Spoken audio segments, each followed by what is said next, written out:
دوستو کربلا ایک ایسی سرزمین ہے جو شہر کوفہ اور نینوا نامی بستی کے اطراف میں واقع ہے۔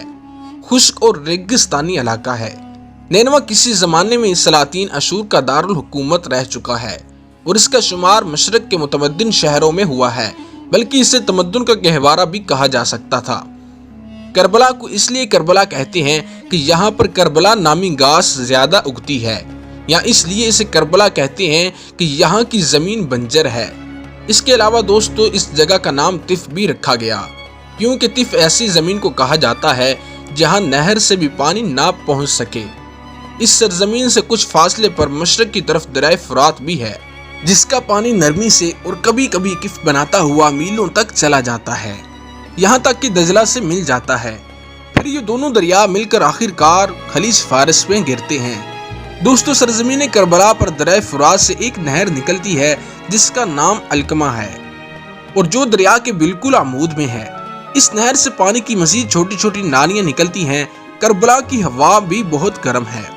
دوستو یہاں کھیتی باڑی بہت ہی کم ہے۔ دریائے فرات کے اطراف میں تھوڑی بہت چاول کی فصل ہے، اور دریائے فرات کے پانی کے ٹھہراؤ کی وجہ سے یہاں کی چاول کی فصل میں مچھر بھی بہت پیدا ہوتے ہیں۔ دوستو کربلا کی یہ تعریف اسی زمانے کی ہے جس زمانے سے عاشور کے حادثے کی داستان مربوط ہے۔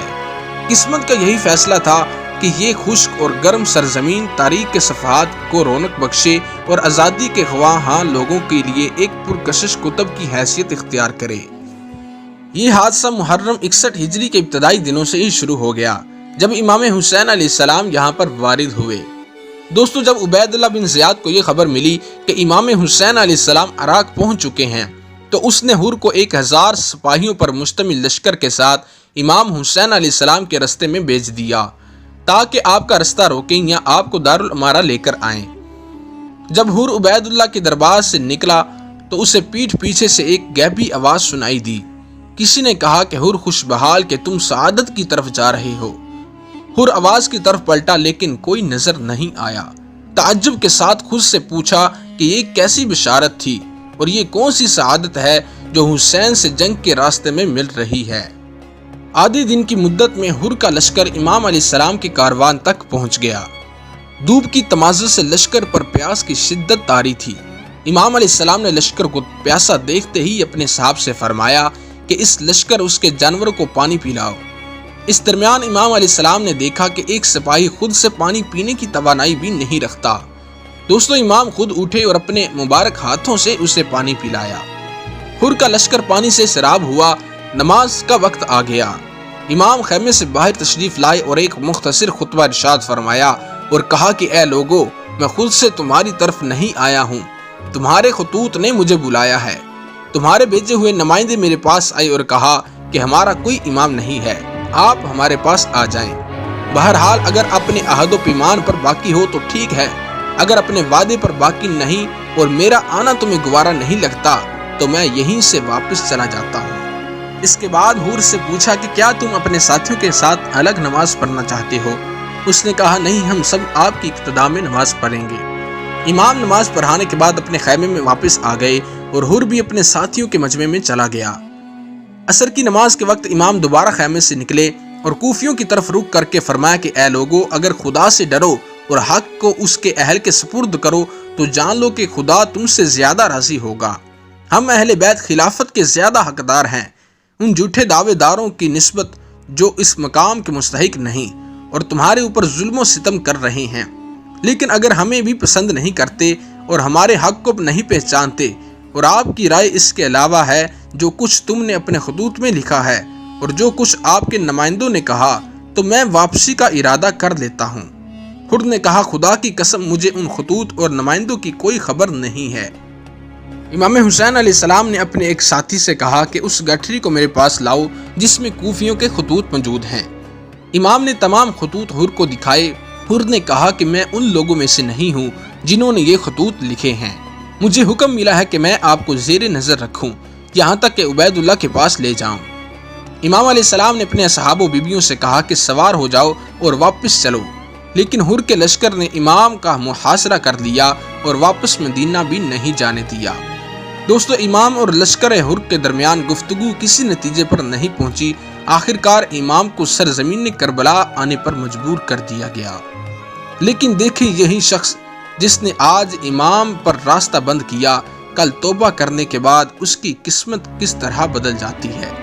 صبح عاشور جب حر نے امام حسین علیہ السلام کی صدائے استغاثہ سنی، جس میں آپ نے فرمایا کہ کیا کوئی مدد کرنے والا ہے جو راہ خدا میں ہماری مدد کرے، کیا کوئی دفاع کرنے والا ہے جو حرم رسول خدا کا دفاع کرے، تو حر عمر سعد کے پاس گیا اور کہا کہ کیا سچ میں تو اس مرد کے ساتھ جنگ کرے گا؟ عمر سعد نے جواب دیا ہاں۔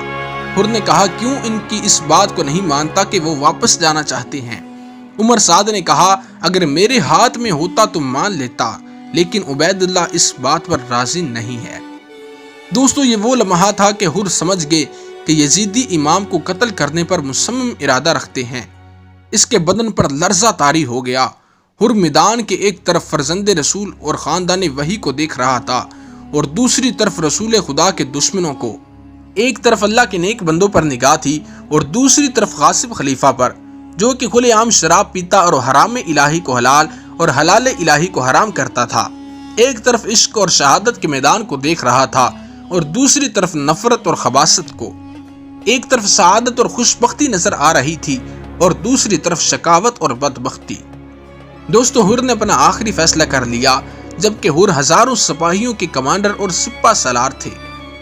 حر اپنی سواری کو پانی دینے کے بہانے سے لشکر یزیدی سے دور اور حق و حقیقت کے خیمے سے قریب ہو رہے تھے کہ حر کے ساتھی مہاجر بن اوس نے آپ سے پوچھا کہ کیا ارادہ ہے، کیا حسین پر حملہ کرنا چاہیے؟ حر نے کوئی جواب نہیں دیا، جبکہ ان کا پورا بدن کانپ رہا تھا۔ مہاجر نے کہا خدا کی قسم، آج تک تجھے میں نے اس حالت میں نہیں دیکھا۔ اگر مجھ سے کوئی کوفہ کے شجاع ترین شخص کا نام پوچھتا تھا تو میں تمہارا نام لیتا تھا۔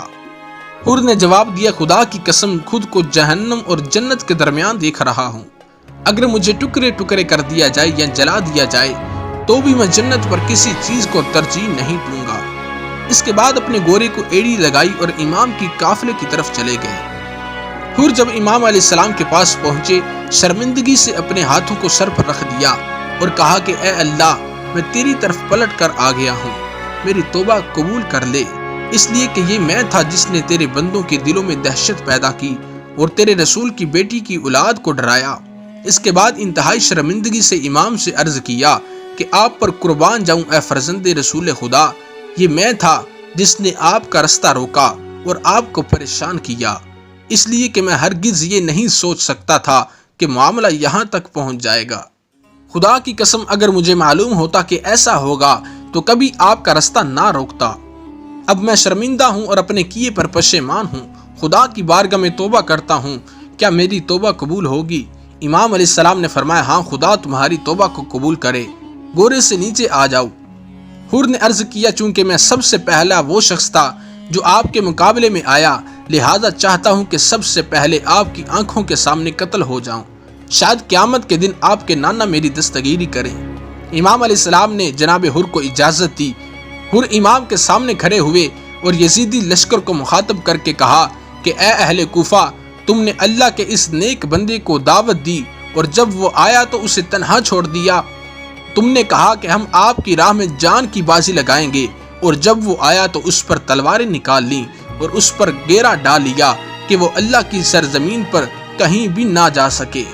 یہود و نصارہ اور مجوسی فرات سے پانی پیتے ہیں، لیکن تم نے اس پر اور اس کے اہل و عیال پر پانی بند کر دیا۔